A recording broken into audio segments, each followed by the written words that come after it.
Alrighty, guys. Thank you for joining us for the After Schrock today. I don't know, that show just felt off to me for some reason. Like this from the starting segment, the last two shows have felt weird to me, and I'm not sure exactly why. I'm chalking this one up to me being kind of tired from, it's really sad when you set your alarm on your phone. My phone tells me alarm set to go off, and it says like 5 hours and 39 minutes from now, and you're like, oh, that just makes me feel even more tired. Please don't say things like that. So anyway, I apologize if that show was a little off. It's feeling weird, that program. I don't know what the deal was. Part of it was we didn't have any news to really talk about. There isn't a whole lot going on in the tech world this week.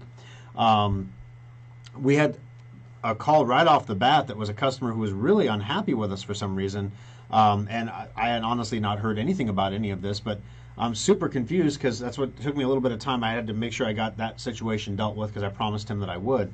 But he hasn't been in for a year. So how did we charge him an hour of labor for something? So something's not right there. So, I'm having everybody look into that to figure out what's going on. It was like, good golly. So anyway, and I don't know, the 5G thing, it's interesting, but it's not interesting. Hopefully some people, I don't know, you tell me what you think. The teachable moment segments where we have like a very specific minor bit of knowledge that we kind of go a little bit deeper on like that, like we did with 5G and 2.4G and 5 gigahertz. Do you guys like segments like that? Would you prefer to see more segments like that in the future? Or would you rather me just find another news story? Like I had one here that I could have run with that was about the Exchange server hacks and how literally, remember how with coronavirus was hitting, we learned that coronavirus infections, they have a 2-week incubation basically. When you start to see like an uptick, it'll hit like 2 weeks later. All of a sudden it'll be terrible. Well, the hack on Exchange servers is literally doubling every 2 hours. So computer viruses spread faster than biological ones. It's pretty crazy. So expect that flood of attacks in your inbox. I'm getting them every day now. But expect that to continue going forward, to be real careful about the emails that you have links in that you click on, and ones that you think might be from somebody who's real, and ones that are quite obviously not. All right, so first off, if you have questions, things you want me to talk about specifically, please post them in the comment section, and I'll read through that and get to those periodically here on the show to make sure we get that taken care of. Also, if you have questions about anything that I'm talking about, don't hesitate to let me know in the comments, and that way I know what's going on down there. All right, so let me get in here real quick and see what's going on. Good morning, Alan. Richard's back. Good morning, Richard. Good morning, Ronald. Blake. Talk about, sorry I popped with those faces. Talk about new products before you talk about Bitcoin. All right, will do, Blake. Karen and I are with you. We're having our third cup of coffee. Wow. Well, it depends how you measure cups, because this is like a 20-ounce Yeti. So if I drink one of these, I've been cutting back on my caffeine a little bit. I used to drink maybe 2 or 3 of these full of coffee a day, and then I'd switch to Diet Pepsi. It's the afternoon. You can't get the hard stuff anymore. But I don't know. And then I had my appendix out, and I mean, dark colored pop or dark coffee just, when you get sick, like dark colored things just don't look and sound good. So I started drinking Sprite Zero, and I kind of got on a kick with that and been continuing with it. So my caffeine intake is down a lot, and actually I'm a lot more relaxed. It's like, whew, maybe that was the problem. Maybe I didn't have enough caffeine this morning in my system. I don't know. Good morning, Mary. Good morning, Mark. Good morning from soggy Grand Island. Audio's fine. Thank you, Winston. I appreciate you checking for me. Let's get out of the way. Isn't GameStop crazy? Yeah, what's going on with GameStop is really interesting. I'll talk about that a little bit. I am not in GameStop anymore. I don't know. I just had a fundamental problem with GameStop. I understand the logic behind it. You buy GameStop because a lot of other idiots are going to buy it, and they're going to hang on to it for really long periods of time. And if you just time it right, you can make a lot of money. Kind of like following along with the herd of walkers, but you have to know when to peel away. It's kind of like that, except notoriously. You don't want to take trading advice from me. I'm not a good trader. I don't have the patience for it. Warren Buffett once said the market is a great tool from taking money away from the impatient and giving it to the patient.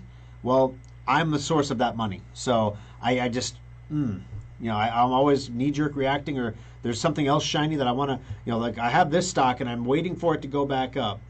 but there's that stock over there, and I think that stock's going to move really big. I really need to get into it, so I'm going to sell this one at a little loss so I can jump into that one, and then, oh, look, there's another one over here. I'll sell this one at a little loss so I can see it. Doesn't make sense. So, and that's a personal failing on my part. This is why the buy and hold strategy works really well for me. I've had a lot of success with that over the last few weeks with Boeing, actually. Got a few shares of Boeing and just kind of held on to them because I was like, okay, what's a stock that I'm pretty certain is going to go up? You know, Boeing has been decimated. They had the whole 737 MAX thing, and then they had the pandemic when no one was traveling. Well, now the MAX is back in the air, and people are going to be traveling as they get vaccinated. So I thought, you know, Boeing is probably a good play. Way down from its highs. It still is. It could still double. So, you know, I bought it, and I'm going to hold on to it until it doubles or whatever, and I'll sell half of it, and then keep my 2 shares of free Boeing and go on to my next shiny thing. That's, I think, the Thor Schrock investing mantra would be, get the next shiny thing. Yeah. So, yeah, don't take trading advice from me. It's not good. All right, good morning from Rick, not Cindy, with my own account. We had to create my own to administer a company site. Well, welcome back to Facebook, Rick. It's good to have you. Appreciate it. All right. Let's see. Yes, that was helpful explaining the 5G and the megahertz. Okay, good. Maggie really learned something from the 5G lesson. Okay, you can thank the lovely Kimberly for this because she was like, you need to do some teaching segments. And I thought, you know what? She said, just do it when there's like one of those weeks where there's not a lot of news and you're really struggling with really crappy stories to talk about, and, you know, use a teaching segment. And then sure enough, I sat down last night to prep for the show, and there's like no news that was interesting. I mean, there's lots of news, but nothing that was interesting. The SolarWinds hack had 5 times the number of penetrations previously thought. Wow, great. Do any of my listeners run corporate networks? 1, maybe 2. It doesn't apply to people. You know, QuickBooks has a great new product. Who cares about that? QuickBooks is hard enough to learn. Why would they introduce new things? You know. Cheryl and Rich from Council Bluffs is in the Papillion store last Sunday, and Jeff took good care of us. Thanks for that, Cheryl. Yeah, poor Nikki was getting the you-know-what kicked out of her. I almost said it. The you-know-what kicked out of her on that show this week, wasn't she? Front desk and Papillion didn't call me back. Front desk and Papillion, you know, charged me an extra hour and then said your systems are all broken because they're new. I'm like, well, we don't, and I haven't been in since last February. I don't know. So we'll figure it out. But boy, last week, guys, I had a woman who was really upset on the phone because she got an ultimate upgrade laptop and it doesn't have a touchscreen. And she really, really wanted a touchscreen. And she said, I usually buy my computers at Best Buy, but I came to you and apparently I made a bad choice. And literally, as I'm talking to her on the phone, she's so loud, like she's yelling at me, that I have a headset on and people around me can hear her. I'm already deaf in one ear. I don't need, so I kind of had it off my ear a little bit because she was literally screaming at me. So obviously something has gone really, really wrong here. When we have a customer who's that upset, we have failed at some point. So now my job is to figure out where the failure is.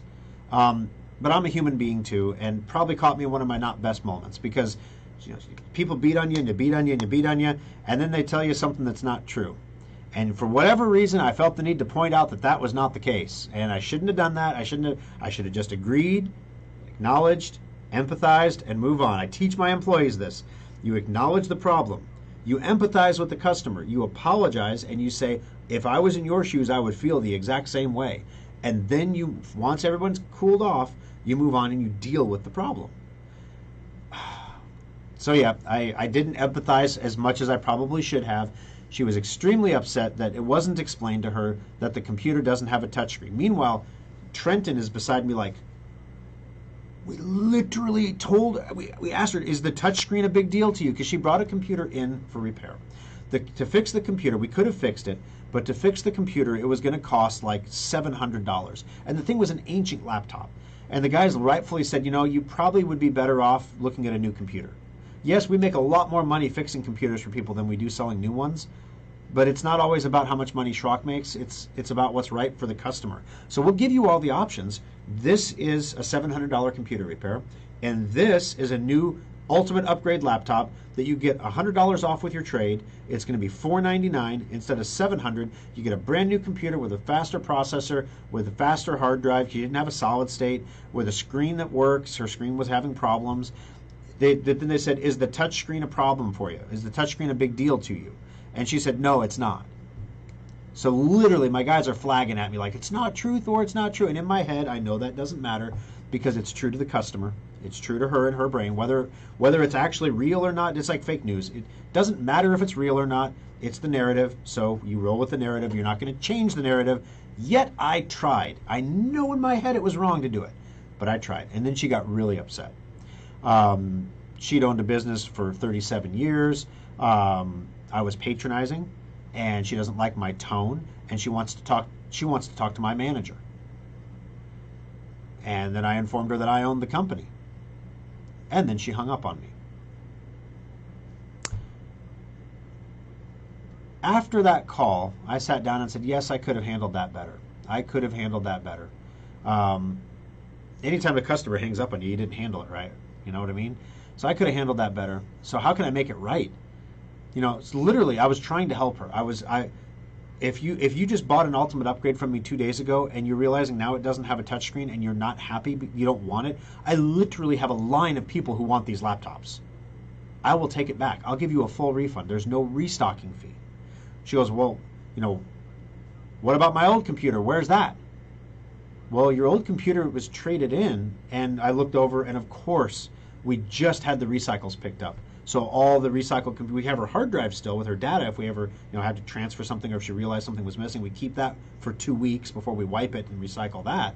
But the computers are long gone, and she shouldn't have fixed it anyway. You know, if we would have charged her $700 to fix this old piece of garbage, and like her grandson came over for Easter and said, "You paid how much for them to fix that thing?" They ripped you off, Grandma. That's literally how that conversation would go. And so we don't want that conversation. So we literally tell people when it's not good, we tell you don't do it. I wouldn't recommend it. If you want to do it, we will, but I wouldn't recommend it. So then she got really mad that we didn't have her computer anymore. Well, you recycled it. That's what the ultimate upgrade is. Well, no one explained that to me. And I was like, well, no one also explained that it doesn't have a DVD drive or a floppy drive. Or she goes, I don't know what any of that stuff is. I'm not a technical person. And I said, exactly. Now, what have we accomplished?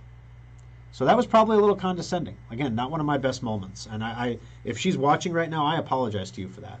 But I wanted to make it right. So basically, I was going to say, if you want a touchscreen laptop, we can get you a touchscreen laptop instead. It'll cost a little bit more. Of course it will. Touchscreens cost a little bit more. A little bit is $30, by the way. A little bit more, but we can get you a touchscreen. In fact, at this point, I'm waiving the $30, okay? We'll do it for the same price. So I sat down, and I reflected on that for about 30 minutes, kind of let myself cool off a little bit, and I thought, I could have handled that better. No one's perfect, but I could have handled that a lot better. So what do I do now? She doesn't want to talk to anybody on the phone. She feels like she is technically not capable, which a lot of people feel that way, and they're actually a lot more technically capable than they think they are. But she thinks that she's not capable of understanding what I'm telling her. So I thought, you know what? Let's go old school on this one. Let's write a letter. And not type it out and print it on the computer, but no, I'm going to actually sit down and handwrite a letter to this woman, because that's the least I owe her after the interaction that we had. So I wrote a 1.5-page letter. My hand was cramped afterward. It hurt. I haven't written that much at one time in a long time. But I wrote a 1.5 page and basically apologized and empathized. If I was in your position, I'd feel the same way. I understand. I agree with you. I could have handled that a lot better. It wasn't one of my best moments, and I'm sorry, which is true. And then I proceeded to say, I want to, I don't want her to walk away from Schrock thinking, that this is a place that she can't trust it. She should have rather gone to Best Buy. The reason her computer was in the service center is because Best Buy diagnosed it as having a bad battery, but they are not allowed to fix batteries, so they sent her over to Schrock, which we really appreciate. Unfortunately, their diagnosis was incorrect. It wasn't a bad battery. It was a bad motherboard that was not charging the battery. The AC adapter was fine. The DC jack was fine. The battery tested 100%. The board was not charging the battery. And now you're looking at a motherboard replacement, and that's why it didn't make sense to do that on her laptop. Her laptop was a 3rd generation i3. I mean, literally, it's still exposed to so many cyber threats because it never got a BIOS update after all the Intel hacks and everything else. I mean, you're just better off moving on to a new laptop. So she did, and it doesn't have a touchscreen. So I found a touchscreen model that was $30 more expensive. We're just going to eat the $30 and just say, same price. You can bring that back to us, and we'll get you this model that has a touchscreen. It's also an Asus. It's also thin. You know, similar specifications. Here you go. Option 2 is if you would prefer just to not do business with Schrock anymore, we'll just take it back and give you a full refund. And you can go to Best Buy and buy anything you want. I would rather have you at least be able to walk away and say, well, you know, those guys really messed up, but, you know, they made it, you know, at least they gave me my money back. You know, if that's the best solution we can get in the store, if that's the best ending we can have, we may as well take. I don't want to keep money and have somebody take a computer and chuck it out the window because they don't like it. That's not what we do at Schrock. So I'm human too, guys. A lot of times, you know, when people start shouting at you on the phone, you get a little something else went wrong earlier that morning. And what was it? Yesterday, life just gets you sometimes. Yesterday, we ordered Papa John's for dinner, right? So we get the Papa John's, and I get a ranch dipping sauce because I like to dip my pizza in ranch. It's a fat guy thing to do, trust me. So I pick up the ranch thing, and it says, shake before using. Okay. Shake, shake, shake. The seal had broken on the edge of the ranch cup. So literally, I'm shaking it, and I look down, and I'm literally covered in ranch. The floor is covered in ranch. The counter is covered in ranch. And I'm just like, for real? We're just trying to have a movie night here with the kids. And I'm just like in here doing the ranch margarita shake, you know. It's like, oh, good. This is bad. So anyway, sometimes life just gets you like that. And when it does, you know, so you try to respond even keel. So, you know, if you're watching right now, I'm sorry that I was a little condescending, and I'm sorry about that.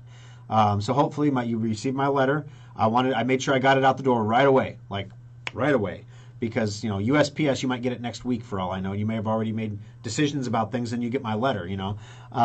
So I wanted to get it out the door right away so that you'd get it in your hands, and I invited you to call me back anytime it's convenient for you. Deal with me personally, and we'll get it resolved for you. So, yep, everybody makes mistakes, guys. Okay, so one of the things about new, you wanted me to talk about new hardware before we go down to anything else. New hardware. So we had some new stuff made during the pandemic. One of the things is a card reader that's going to be used. It's very not sexy. It's a card reader. It's for internal use inside modular computers. The original motivation for this was the price on card readers is getting stupid. Literally, it's like $8 to $10, and the price of your modular computer is that card reader up front. The manufacturing price of the card reader is about $2. So obviously, Thor's thinking here, well, you know, we build 100 computers, and if you build 100 computers and you save $8 a computer, well, wow, you just saved $800, right? That's how Dell makes money selling computers, is getting the part cost as low as possible. And we're getting to a size now as a company where we're selling multiple hundreds of computers a year. We're selling lots of card readers a year. So doesn't it make sense to invest in a component, number one, that we control? So it's a component that we manufacture, that we can add features to and remove features from. We have quality control over the component as well. Number two, it's a component that we'll have in abundance. Chip shortages are impacting everything right now. Graphics cards are impossible to get. Even the junky ones are impossible to get.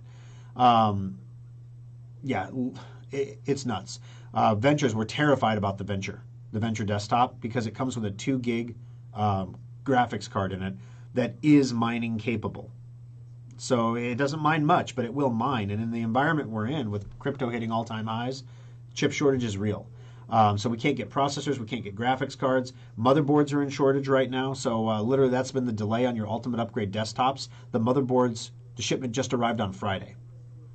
So we're building like fast as we can to get those computers into your hands. So everything's in shortage. It's just a matter of time until peripherals like card readers and solid state hard drives go into shortage as well, because there's a lot of chips that go into those as well. So while we have an abundance of chips, let's make our own card readers. So the trouble is we had to make 1,000 of them. And so we sell a few hundred a year, so we're going to have them for a few years, but we won't have to buy them for a few years. And If everything I see going on around me, might be a safe bet that the cost of those is going to go up. While we were having them manufactured, it doesn't cost anything extra to have them manufactured in retail packaging. So we did. Not because we're going to put them out front and sell card readers or something silly like that. Come to Schrock, buy your internal card readers for the desktops you're building yourself at home. We might sell like 3 a year, maybe. But most computers that people build at home are gaming computers, don't have any drives at all in the front. Most of the computers that Schrock builds are intended for productivity use, which it's really important to have a card reader in those computers. That's why our Endeavor comes with one, as well as the Venture. So this new card reader is going to have the fastest possible. USB 2 is the fastest possible speed you can get for an internal card reader. So that we have it's a USB 2 speed. It has a USB port on it, so it adds an extra USB port to the build. It didn't cost us much extra to add that.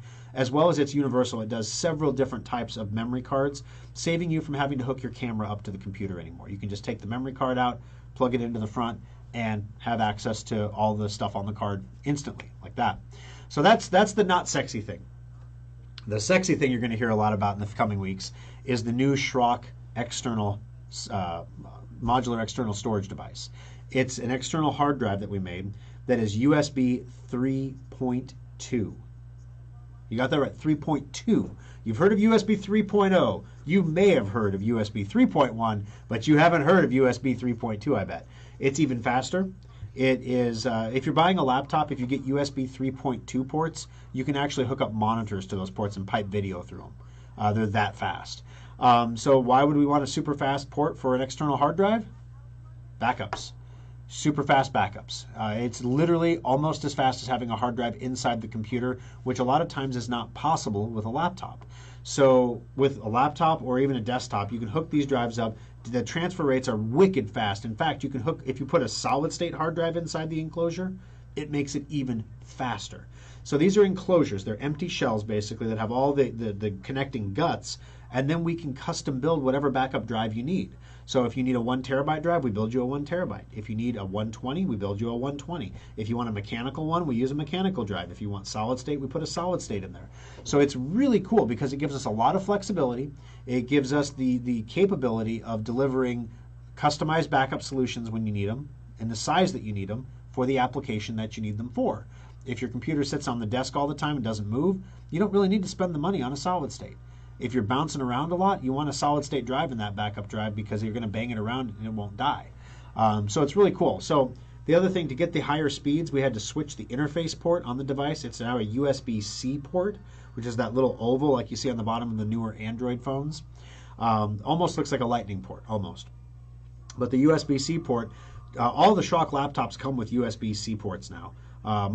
The trouble was, though, not everyone's laptop has a USB-C port. So we had to also include an adapter in the box that goes from USB-C to regular USB 3.0. So you can still get, if your laptop has a 3.2 port, you'll still get 3.2 speed, but more likely it'll clock down to 3.0 when you use the adapter because you're plugging it into an old school USB 3 port. So those are also packaged for retail sale. Those are also one of the things we ran out of our modular enclosures. Remember last February we did a sale on backup drives, which we expected to sell maybe 50 or 75 drives. We had 400 drives left in inventory. We sold all 400 of them. And as a result of that, while we weren't ready. We were still designing this drive. So we've been buying just off-the-shelf external enclosures here and there to when customers need a data recovery on an external hard drive, for example, we get an enclosure. The guys, I kept warning them, oh, I need to hook up a hard drive to something, and they'd go and grab one of the externals off the shelf and crack it open and go to get the meaty bits in the center and plug it up. Like, stop doing that. We have a whole drawer full of these guys. Use the ones you've already opened. Don't open new ones. And now I'm like, this is why we can't have nice things, So anyway, those are going to be really, I can't wait to see those. Those are going to be amazing external enclosures. They're also retail packaged. Those we may end up selling on Amazon, actually. So we're looking at expanding, maybe putting the Schrock store on Amazon. It'd be kind of cool to do, where you could buy computers, you could buy external hard drives, external enclosures, things like that, some computer parts. You could buy a card reader, if you wanted one. But it's going to be pretty fun once we get down to that road. All right. So there's your hardware report. Let's jump down into the questions here, see what else is here. Mary says it was helpful explaining the 5G. Let's see. The worst thing about 5 gigahertz is installing devices like a camera and your phone is connected to 5 gigahertz. That's true. Anytime you're doing anything with any kind of home automation or home security that's all on the 2.5 gigahertz network, and you install it with your phone, which means your phone has to be connected to the 2.5 gigahertz network to complete the installation, which is kind of a pain in the rear to have to switch what you're logged into all the time. But you're absolutely right, Ronald. It's a pain. Lee says, you did a good job on the 5G, 5 gigahertz 2.4. I like the educational segments, Mark says. I'm with you. Randy says, I'm with you. Am I the only one to lose sound? I hope not, because I just looked up, so I hope everyone's been able to hear me. I still have sound. Maybe exit and join back in. There we go. The love of Kimberly was there to save me on that one. Let's see here. I clicked on her face. It was just a habit, like, oh, she's beautiful. I click on her face, and it took me to her page. There's no questions on her page, though. Oh, let's see. Before you get into the stock market, I strongly suggest you listen to a guy on the radio called Watchdog on Wall Street. Puts a lot of things into perspective. Okay, I will. I would rather use a mouse than a touchscreen, Ronald says. You know, Ronald, part of my mistake on that phone conversation is she was explaining to me how people over the age of 80 prefer touchscreens because they're far easier to use than a keyboard and a mouse. She was completely wrong. The data does not support that position. And I knew I should have just kept my mouth shut. Well, I understand you prefer a touchscreen. That should have been my. I'm with you 100%. You prefer a touchscreen. I hear you clucking big chicken. That should have been what I said, not the chicken part, but everything else up to that. I'm with you. Instead, I said, actually, statistically, that's incorrect. Yeah, and that's where it sounded condescending. And see, that's the problem. Sometimes the Thor brain, the filter doesn't engage, and the filter needed to engage in that conversation. All right. Yeah, Rick, I'll keep you posted. I'll let you know what she decides to do. There's 2 ways these things end. Number 1, I will hear nothing back. And 6 months from now, she'll have some problem with the computer and she'll come back in and be, I didn't want this piece of garbage anyway.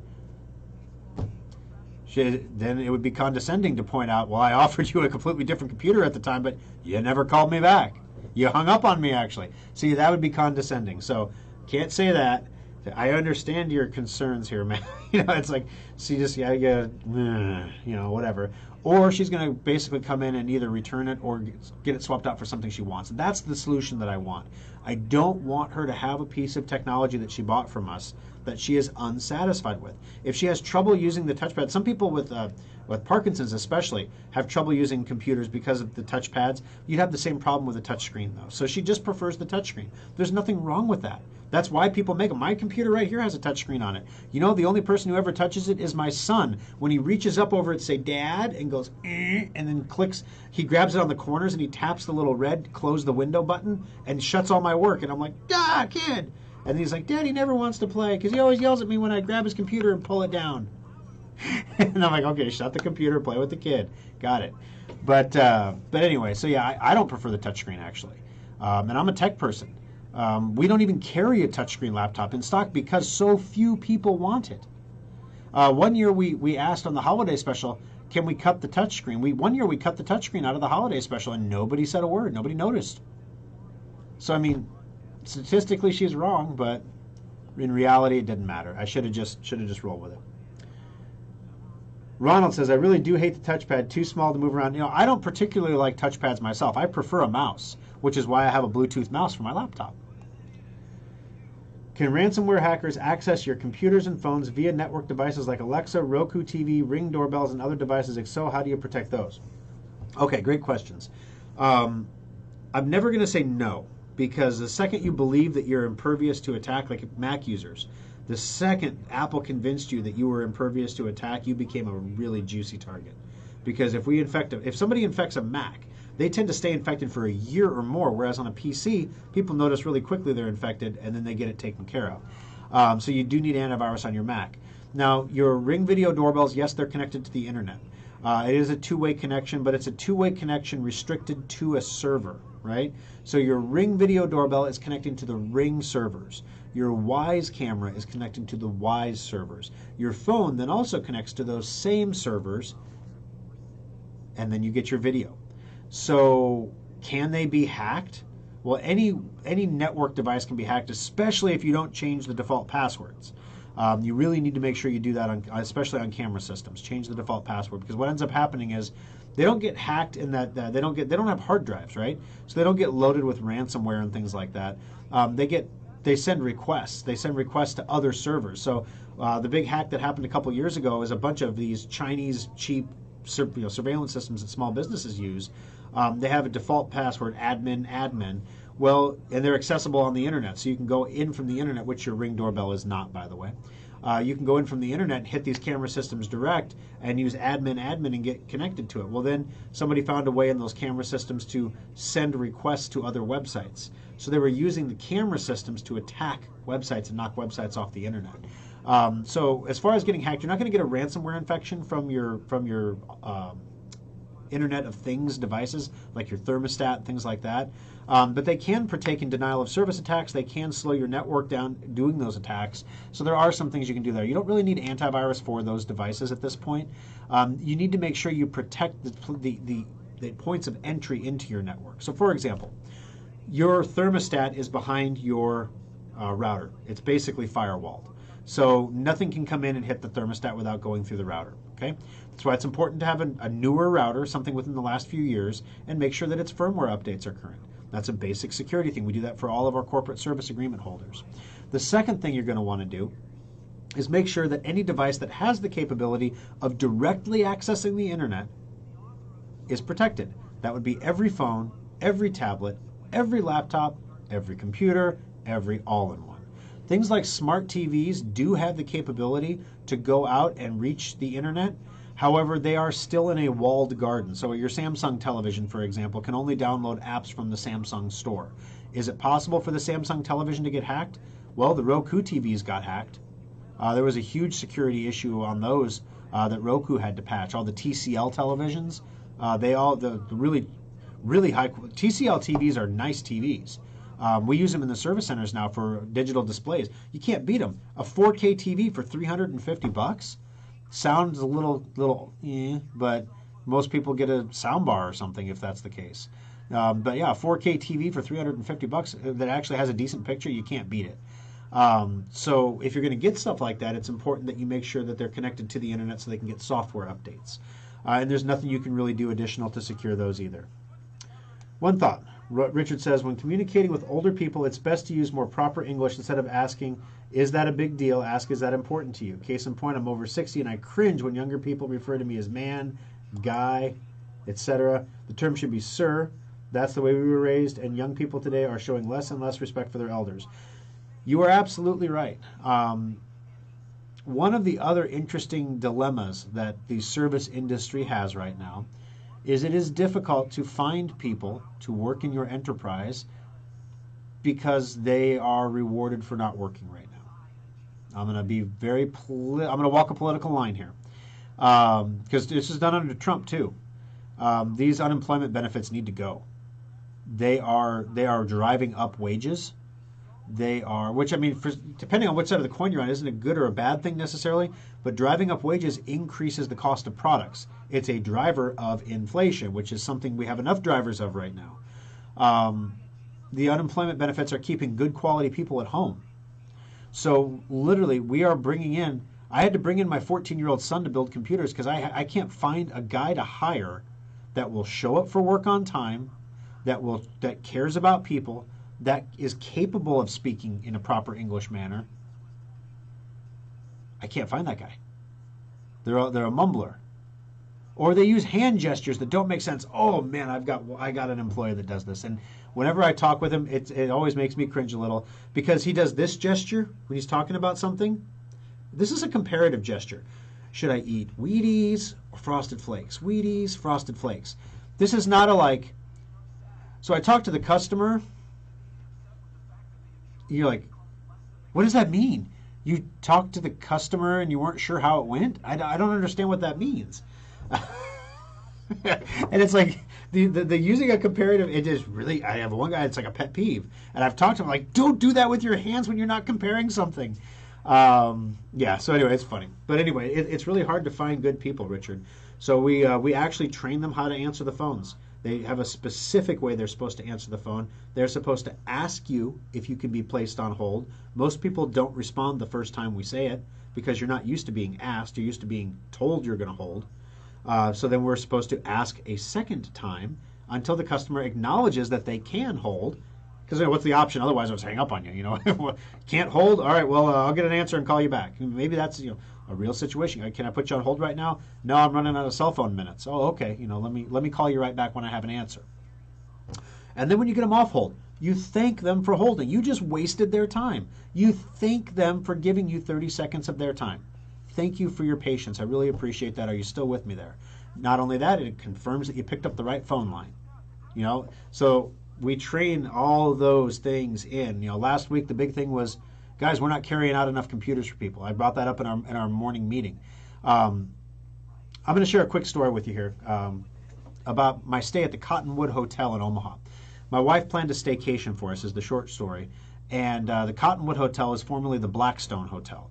It's a deco hotel, literally beautiful. The architecture is amazing. It's been completely revamped, like restored to the way it was, when the Kennedys spent their 5th wedding anniversary there.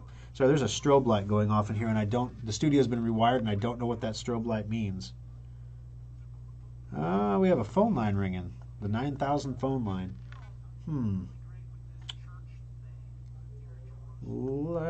I should probably get somebody, I think. Well, let me see. Is that the line I think it is? Studio. This is Thor. I'm live streaming on Facebook. I saw the strobe light going off, and I thought, oh my gosh, it could be Gary. Maybe there's something. Is there a severe weather thing he needs me to say something about? I don't know. Delaney is not in the studio though.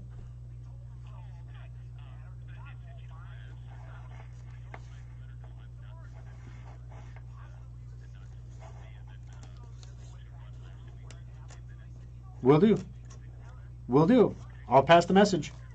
Oh, no, you're fine, man. You're fine. It's hilarious. People are watching, like, they saw you could see the strobe light in the background, and I'm like, do I acknowledge that or do I just keep going?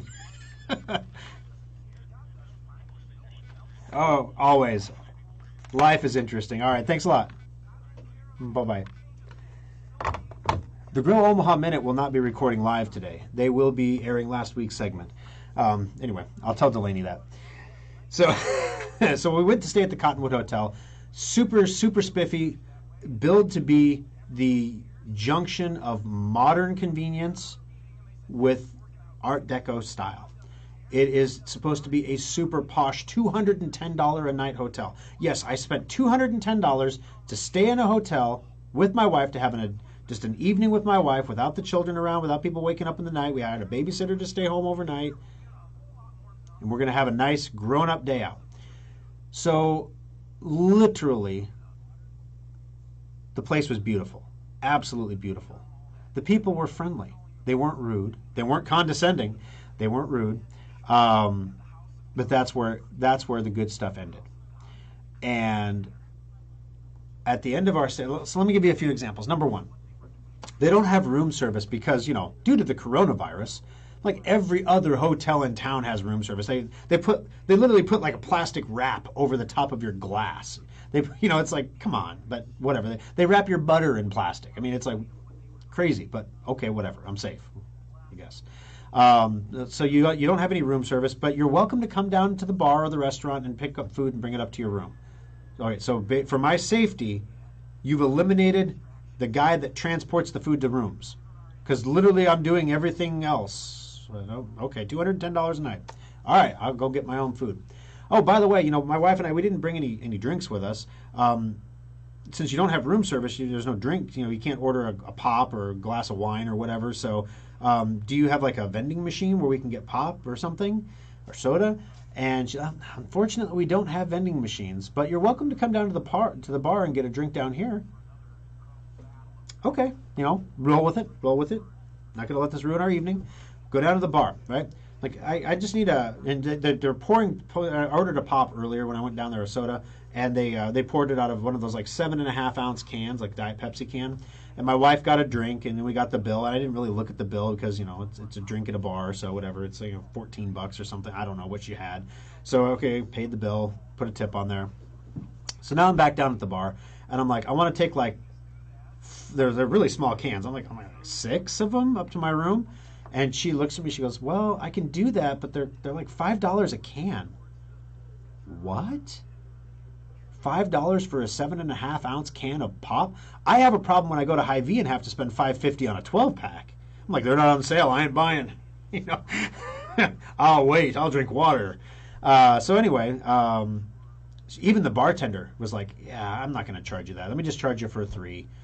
But she goes, but I only have 4 behind the bar here. The rest of them are warm, so I don't really have any others. I'm like, I'll take the 4 you've got. Paid my $15 for 4 tiny cans of pop. Brought them up to the room. I'm not going to let it ruin my evening. Not going to bother my wife about it. I'm going to bring in the pop and say, here's some soda, honey. Bring in the pop. She goes, that's all you got? Because they're really small cans. They're like, it's like European Coke, like, delicious. I'm like, they were $5 a can. Again, not the right response because it's like, $5? You paid $5 a can for pop? I'm like, I didn't have a choice, They don't have any vending machines. But they have bodega items behind the front counter, crackers and warm water behind the front. You can get bread and water behind the counter in your $210 hotel room. So we were not impressed, right? But not going to let it ruin our evening. We got some soda. Mission accomplished. We're going to watch a Netflix show, right? Every room has a smart TV. I look at the smart TV. And I turn it on, and there's nothing on the TV. Like, there's no, like, hotel feed, like television. There's no over-the-air. There's no antenna. You literally, if you want to watch something, you cast it from your phone. I'm like, oh, that's interesting. Well, it's a Samsung TV. I have a Samsung phone. This is really simple, actually. You open up Smart Things, you send it to the TV. I scan from my television. This is a 209-room hotel. And every single room has an identical television that was not renamed to match a room number. So there are 200 different televisions for me to choose from. So I'm making a logical assumption that the TV closest to me is probably near the top of the list because it's the strongest one. But because it's a hotel room, a really small hotel room I might add, there's probably a TV on the wall right behind my head too. So it's probably one of the top 3, I'm going to guess. Sure enough, after the second attempt, I got the correct television. I added it. Netflix pops up on the screen. I'm thinking, I'm on the road now. I hit play on the show, looking at the screen, and the TV crashes. Okay, whatever. So I reboot the TV, and it will not connect again now. Just will not connect. So there says, for support, call this number, 1-813. It was not a toll-free number, but it says right on the screen, call this number from your room phone. Okay. Pick up the phone, call the support number. We're sorry, your call cannot be completed as done. It's a long distance number. You can't call a long distance. They didn't exempt that number in the phone system so you could call it from the rooms. So I called the front desk. And the girl at the front desk was like, yeah, we've had other customers who have said that's a problem. We've also had some guests who have had a lot of luck unplugging the TV and plugging it back in again. And that seems to help get it to connect sometimes. But otherwise, I will have to connect you with our support line. And I'm like, did you just tell me to turn it on and off again? Did you try turning it off and on again? Like that's like a tech support joke in our industry. Like, literally, have you tried shutting it off and rebooting it? Yeah, you tried that? Oh, I don't know what the problem could be. And then I'm getting a little steam now. I'm like, all right, for $210 a night, I will troubleshoot my own television. Thank you. After an hour, I was still unable to get the television to cast. And we were at that point where I really I don't like giving up on tech problems, but I was ruining the evening by like obsessing over the television. So instead, for 2 hours, I got to hold my phone like this in my hand for 2 hours while we watched our shows. I was like, okay. So my wife was really excited because they had a hot tub, right? And they're like, we're going to go into the hot tub. It's like 30 degrees outside, so it's going to be really cool. It'll be like in the hot tub, all warm and hot. Even if it's all cold outside, it'll be so neat. And then my friend who stayed here, she told me that you get out of the hot tub and there's a stack of warm towels right there waiting for you. Like, oh, that sounds really nice, actually. I wonder how they keep the towels warm. But anyway, that's the things I think about the logistics, right? So we walk down to the hot tub, and there's no towels. And it's like, it's a really small hot tub. Like if two other people came down, let's just say with three people in the hot tub, you're not social distancing. So we're like, okay, well, no towels. I guess that's out. Well, I guess we'll go upstairs and put on our super fuzzy terry cloth bathrobes that my friend told me about. I'm like, okay, we'll put on fuzzy bathrobes. Okay. So we go upstairs. There are no fuzzy bathrobes. They're broadcloth robes that were hung on the hangers wet, so the shoulders are all like, and they're all saggy and droopy. They literally, and the bed was lumpy. It was like they bought the cheapest pillow top. They've only been open since October. Why is the bed lumpy? That makes no sense to me. So anyway, all these things come together into a culmination.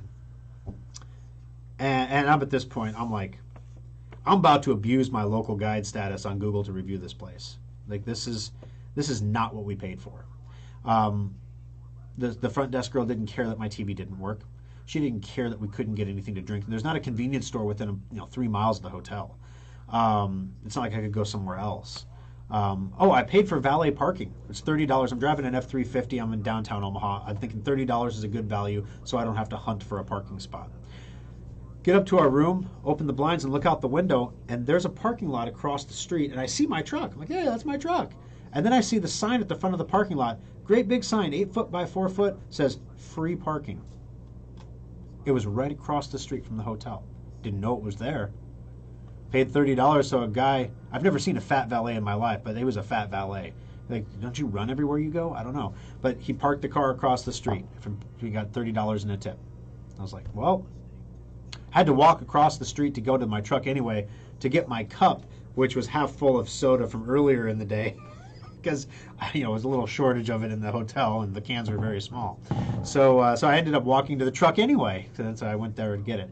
So then the next morning, we go down to breakfast because breakfast is included in your stay, up to $50. I don't know how you're going to eat $50 breakfast, but anyway.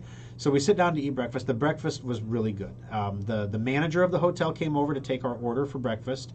It's a very small, like cafe-style breakfast area. And he goes, how's your stay going so far? And literally, I'm still a little steamy from last night. And I said, well, this is the last opportunity to redeem it at breakfast. And in my head, in my service head, I am screaming at this man, you need to do something for me. Because this stay has not been what we thought it was going to be. And we were so excited for it. And it's been such a letdown. But no one has been rude. The bed was clean. We slept through the night. We got soda. We watched our show. I mean, we got everything accomplished we needed to. Technically, we had the evening, aside from the hot tub thing, that we thought we were going to have. But it didn't feel right. It didn't feel good. It was hard. It was a fight the whole way. And the manager said, well, then let's make sure we get breakfast right, huh? And that was the end of it.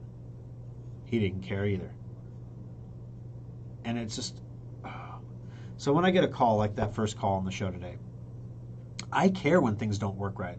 I send an email to my front desk like, if our systems are double charging people on such a regular basis that you have to tell somebody that they don't work because they're new, they were new in August of last year. They're not new anymore. And we're not double charging people on a regular basis. I think I'd have heard about that by now. So if he hasn't been in since February, how in the world did he get charged an hour of labor? Did somebody just make a mistake? Let's figure this out, right? Did he get a Sophos renewal and a Secure Updater renewal, which is almost the same as an hour of labor? I don't know. Let's figure this out. So anyway, so I sent that email, but I was going to I was ready. I was going to write. My thumbs were warming up. I was doing little thumb stretches. I'm going to text. Get this on the phone. And my wife looks at me. The lovely Kimberly saved the Cottonwood Hotel. And she said, it's a $75 million building, but they're a small business too. And if this was one of your customers, how would you want them to handle the situation? Would you want them to roast you on Google, something that never goes away, that you can never escape from, that you can never improve, that you can never do anything about? Or would you rather that that person told somebody that could make a difference about it, that could do something with it? And she was right. She always is, but she was right. So I didn't write my review because I was like, they are a small business. She's like, Thor, they're a hotel. who's been through the worst year a hotel can possibly go through, operating in a pandemic, probably on half staff, with people just like you're having trouble who just don't give a crap. And maybe they don't have the luxury of not hiring those people like you do. You know, we'll sit and wait for the right person. They just need people, you know. So it's service industry. All right. You're right, dear. You're right. But it made me think about Schrock, and it made me think, when is the last time I asked myself, what can we do better? What can we do more of? What can we do to up the service game, to take it from, you know, because it's not enough anymore. It's not enough to do everything right. They didn't do anything wrong at the hotel. The towels we found out later, were in the workout center, inside where they're warm. That's how they keep the towels warm. I should have just followed the logistics. Where would the towels be warm? They would be warm in the fitness center where you use towels in a warm environment. All right. So anyway, the towels were in the fitness center. If we would have asked somebody, we would have found them. We could have gotten the hot tub and had our probably not warm by then towel and shivered out of the hot tub. Nothing went wrong. Everybody was pleasant. The breakfast was delicious. The breakfast it was really good. So the reason for this story is I sat down in my meeting and I said, guys, we need to carry computers out for customers. Why we stopped doing that at the start of the pandemic? Because, we got to stay away from people. But if you're like me, you've had about enough, right? Like, we've all realized now that this is a respiratory infection and that hand sanitizer doesn't do anything for it. Washing your hands doesn't stop coronavirus. Have we all realized that yet? When you go to the dentist, or go to surgery, they make you do mouthwash like 15 times. Why is that? Because the coronavirus comes out of your lungs and your mouth and your nose. That's why you wear a mask, I guess. So, we can carry computers out for people. It's safe. We can do that. We can start to reintroduce the things that make Schrock different again. Because the pandemic, we've learned a lot since it started. So I want to see guys carrying computers out again. I want to see people getting greeted up front. I went through the service centers and I took down the ropes. There's no need for the ropes. My staff was like, but the ropes are so nice. We sometimes have customers that wander, that they'll come around behind the front desk with you while you're writing up their work order, and you're like, this is like going into this, when you're at Target and they're ringing out your groceries and you go all the way around the conveyor belt and come in there with the cashier to help bag the groceries. That's kind of like what this feels like right now. You're in my space, you're in my bubble. You get on the other side now. And they're like, but we love the ropes. We're like, no, the ropes are coming down. The ropes send the wrong message. The ropes are a separation or a barrier. They send a message that you will stay in your place, customer, and you will give us your dollars. That's not what we're about at Schrock. Let Target do that kind of garbage. Let Home Depot do that kind of stuff. You want to wear a mask when you come into the service center? Omaha has a mask mandate. Lincoln has a mask mandate. Of course, we comply with mandates. Papillion does not have a mask mandate. Des Moines does not have a mask mandate. If you want to come into my service center without a mask on, no one's going to give you grief. Not a single one of my people. If you have a mask on, we'll put a mask on. If you don't have a mask on, we won't put a mask on. So it's about service. That's where life is starting the path of returning to normal. So I'm taking from that Cottonwood experience. I would not recommend the hotel, honestly. It's beautiful. I'd recommend you go in there and look around.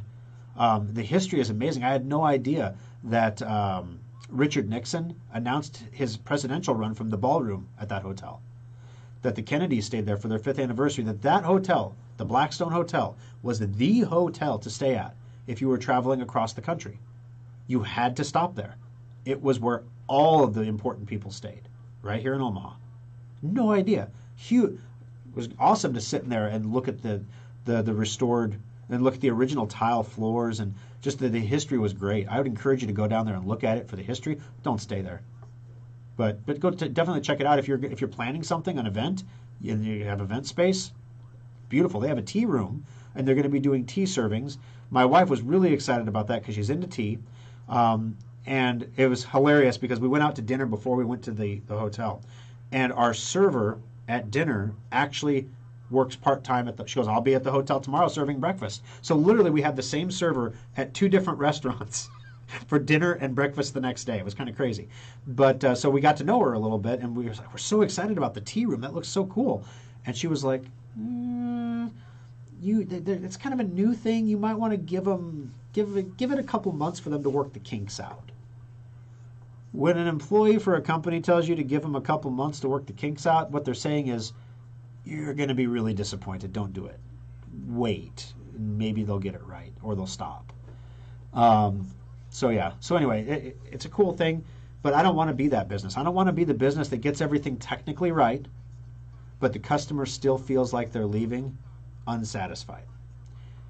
That's why I sat down and wrote that letter to that woman. I don't want to be that business. That's why, I sent an email right after the radio show to make sure, number one, I don't forget. Number two, not only did I send that email to my front desk in Papillion, hey, you didn't call this guy back, but I also sent it to my operations manager, and the person that she was going to talk to get that reference number or whatever she needed was Alfonso. I copied him on it too, so that hopefully Monday morning everyone's like, boom, boom, boom, and it's just taken care of. And then I'll follow up and make sure it's taken care of. So I don't want to be that company, that service company that doesn't believe in service anymore. Because the things that people grew to accept during the pandemic are not, they're points of weakness, guys. If you own a business right now and everyone else in your industry is delivering garbage service, not doing anything technically wrong, mind you, customers getting exactly what they pay for, but you're doing the same thing, but you're delivering blue ribbon service, white glove service, guess what? You got yourself a customer. That's how Schrock has built this business over the last 22 years. Every time, an interaction at a time, one per customer at a time, free hour of labor, come in the door, try us out, see why we're different. Once you realize that, you won't go anywhere else. We have customers that do try to go somewhere else, and they're like, yeah, it's just not the same. I don't want to be the same. I want to be different. All right. Sorry, hella tangent there. All right, maybe she was thinking touchpad since everyone else said touchscreen. That's true. She could have been thinking, is the touchpad important to you? No, it's not. I can see that. Maybe she thought the touchpad wasn't important because it was a touch screen. Purchased the Ultimate Upgrade Tuesday the 9th. I've been anxiously awaiting the phone call it's ready to pick up. I know I only need to bring in one computer for a trade, but I'd like to be able to bring in two more for folks that might not have one to trade in. Absolutely, Bryce. That's really kind of you. Yeah, I mean, honestly, we'll recycle as many computers as you want to bring in, but especially people who are geographically distant. We've had a few people call that want to get in on the Ultimate Upgrade, but they want us to ship the computer to them, and it obviously doesn't make sense for them to ship their old piece of junk to us. So we're like, hey, I think we got a recycle back here that we can use for that for you. Can I get an infection on my iPhone if I use the Wi-Fi at work? It's not really a Wi-Fi thing. With Wi-Fi use, you want to be careful what Wi-Fi you're on. You don't want to be on a public Wi-Fi, because when you're doing things on a public Wi-Fi, they can be observed by the owner of the network. So when you're on your company's Wi-Fi, your company has the right to inspect your transmissions from your phone. Now with an iPhone, most of those transmissions are going to be encrypted. But if they are not, like a text message, for example, sent through the iMessage network, that can be intercepted. So just a word of warning there. You might want to use a VPN if you're going to use anyone's Wi-Fi. But your point of infection is going to be through apps on an iPhone almost exclusively. Does Sophos support some type of router-based solution? They do on certain, you see, Sophos is a corporate level application. So, for example, when we buy a firewall for $800 for the service center, we can integrate Sophos with the firewall, with the appliance that goes on the rack. Not so much with home routers, unfortunately. So no, there's not a security solution with the home router that's wrapped into it, but a lot of routers are actually coming with their own security solutions now as well. All righty. The phone call is epic. Yeah, it was epic, wasn't it? Not getting help carrying my desktop out is one of my peeves with the Omaha Service Center. Thanks for bringing it up. Yep, Mary, exactly. I mean, we had to stop doing that because customers didn't want us coming near them. Everybody was afraid. But yeah, that's. I'm going to take a screenshot of this right here, Mary, because I know if I forget to do this right now, later on, I'll be like, there was something on there that I wanted to grab for Brian to look at in the meeting tomorrow, because Brian is the manager of our Omaha Service Center. And sometimes, Thor gets ranting on things, and the guys are like, oh yeah, that's just Thor. But no, I want them to see that customers say this. It's not just Thor. It's not just Thor. And we need to deliver that level of service. Now, sometimes it's not possible. When you have 12 people at the front desk and, the phone is ringing and, do you leave the phone ringing and leave the customers waiting at the desk while you carry a computer out for someone? I would still ask the customer, do you need help carrying it out? Because if they obviously need help, like they're a cane or a walker, yeah, you're going to carry it out. So, excuse me, I'll be right back. Employees already have standing instructions that in person is more important than the phone. If a customer is in front of you, real people in front of you are more important than a ringing phone. That's what the phone system is for. It'll answer it, it'll route it, it'll help them out if they need help right away, or they can call a different shop to get answers to questions. You have a person in front of you, help that person. So the little things that we have to train, and when we get kids coming in, kids don't get jobs at Burger King and McDonald's anymore to learn these kind of service things. They unfortunately have to get jobs at places like Schrock, and then we have to train them how that your nonverbals are as important as your verbals. I can certainly understand why you feel that way. I would feel the same way if I was in your shoes, ma'am. I can take care of that for you. Versus, oh my gosh, I am so sorry you had that experience. If that happened to me, I would feel exactly the same way. So I understand where you're coming from. Let me get this taken care of for you. Completely different reaction, right? Both of them technically correct.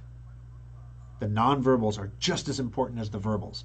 And you gotta beat it into these virtual reality kids that the way you carry your body and what you do with your hands when you talk and your facial expressions are important when you communicate. Yeah. The lips, the teeth, the tip of the tongue. Don't mumble. Okay, let's see here. Pop is the correct word for us in Midwestern. Never soda. Haha. You caught that, right? Somebody was like, I got a spam message from somebody who was like, tech in the Midwest? Is it soda or pop? How about that John Mellencamp? And I'm like, John Mellencamp? What does that have to do? What? If you're going to write me a spam, I guess I read it, right? I was like, delete.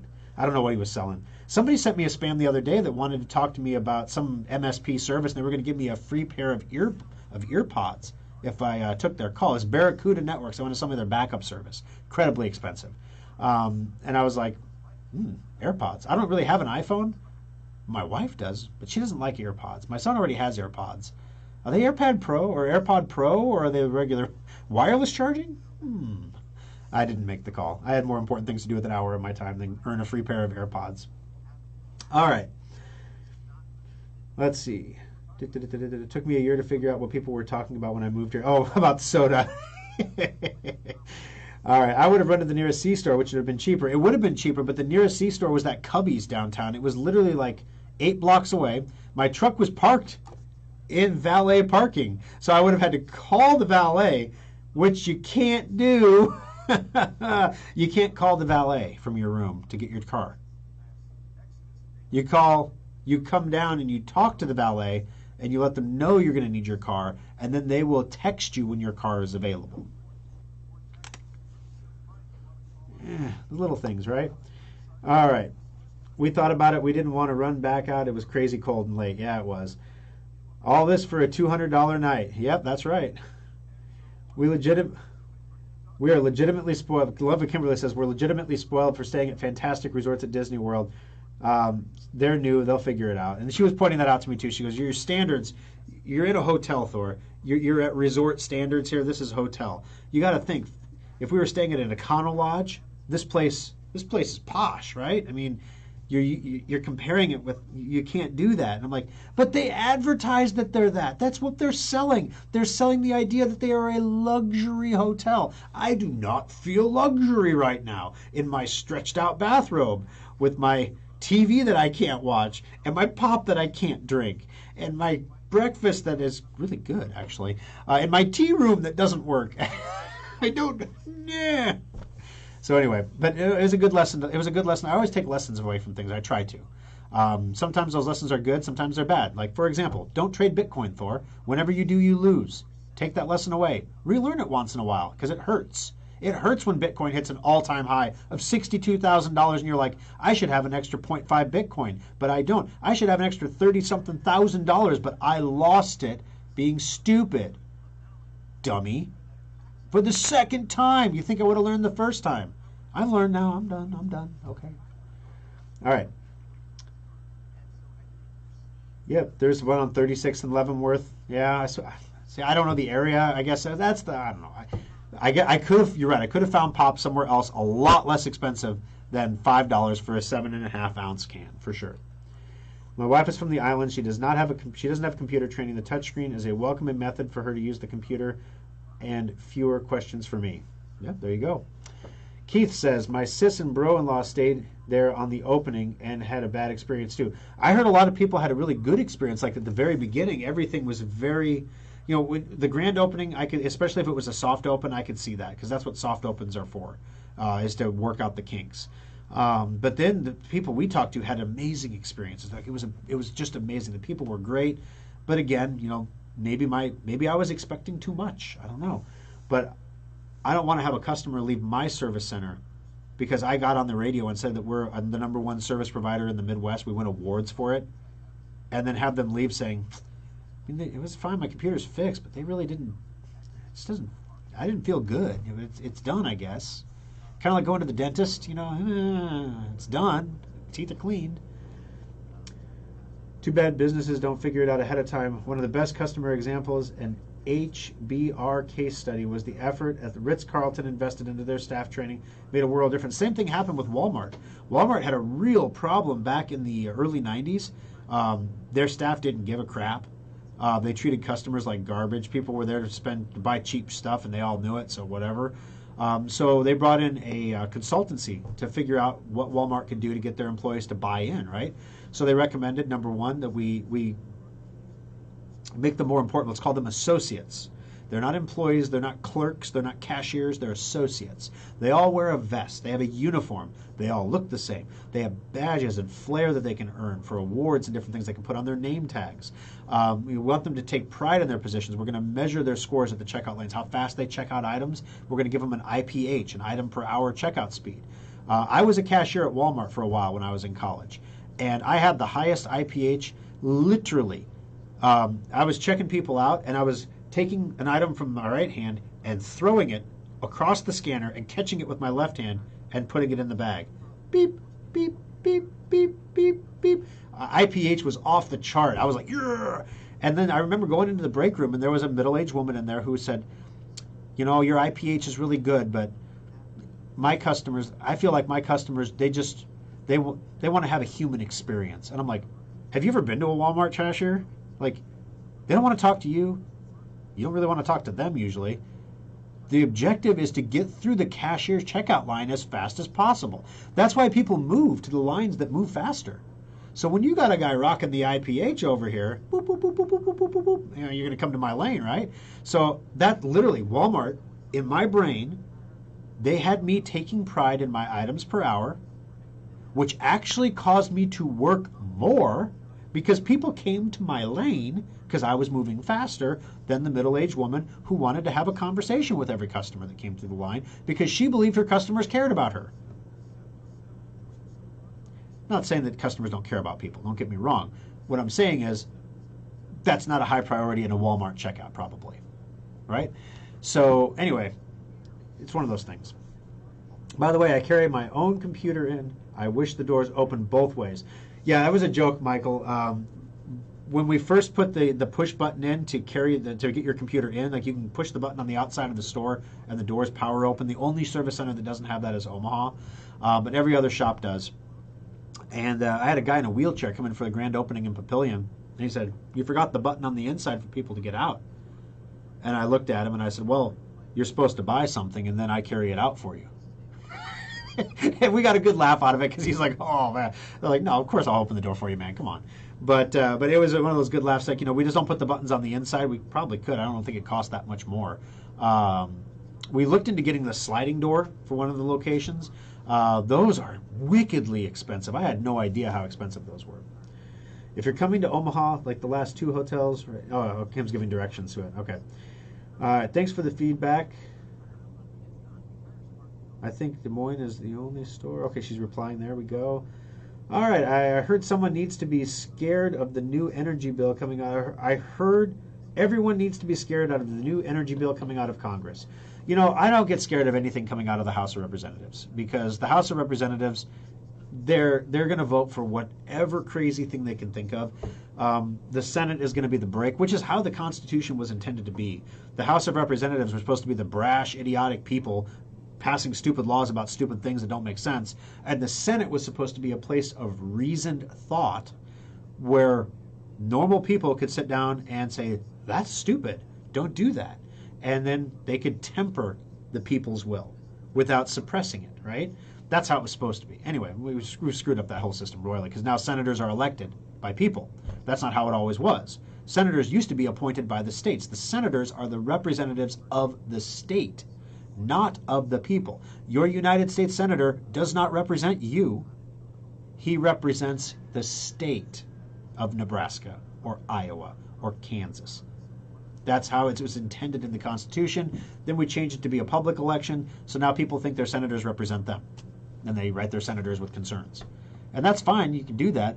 But really, you should be writing your governor with concerns, your local representative, and the governor would then take those concerns to the senators. That's how the system is supposed to work. But anyway, I digress. Shiny. All right, does the ultimate upgrade include the hard drive transfer? It does not. If you need a data transfer, that's $150 extra. It's flat rate. Regardless of how much we have to transfer, we will also reinstall your programs for that price, though.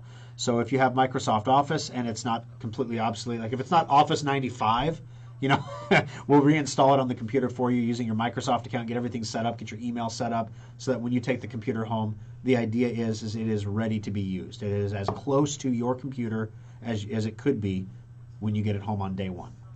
All right, last call for questions, guys. We're going to wrap it up here. We've officially gone over an hour. So my wife did give me a pass on that. She said that apparently the person we're picking up the dog from forgot to set her clock back too. So now she's like, you can go a little later in the afternoon.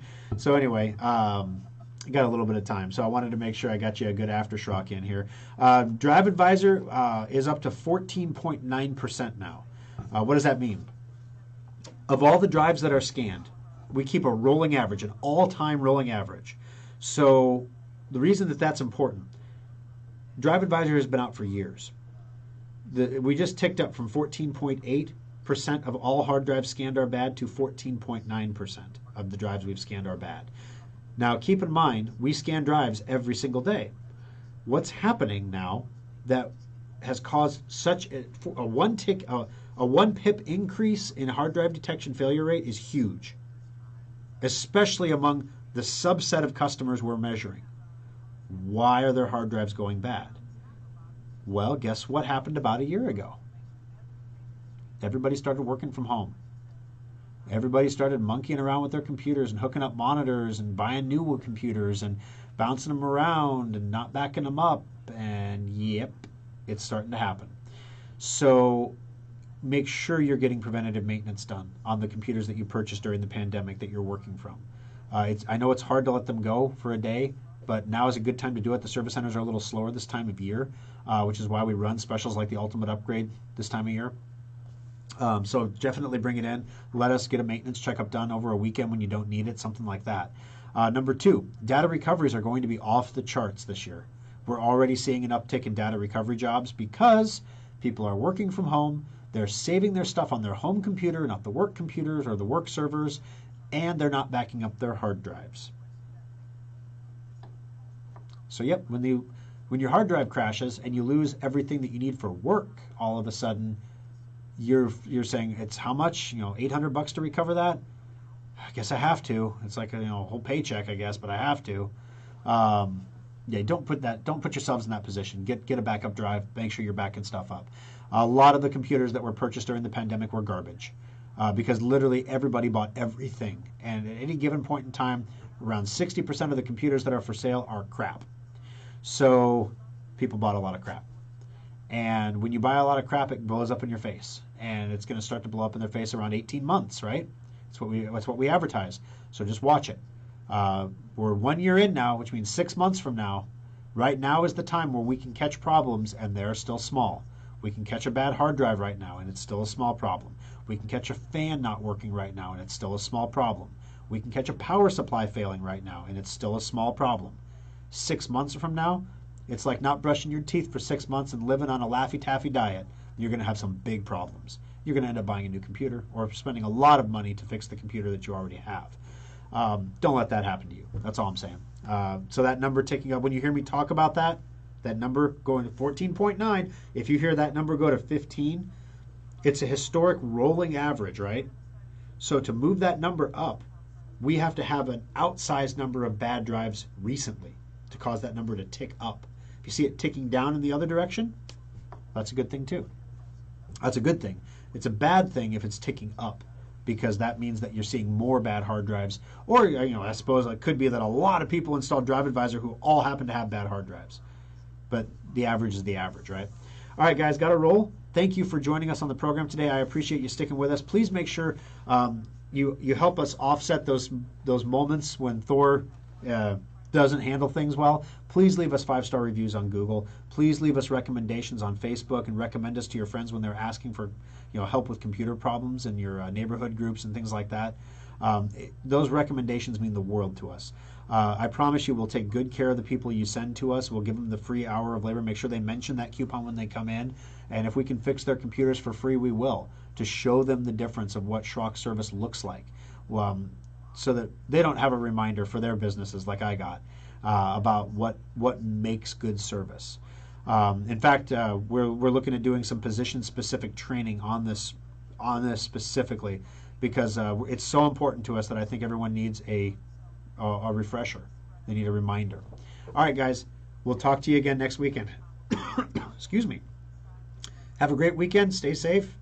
See you then.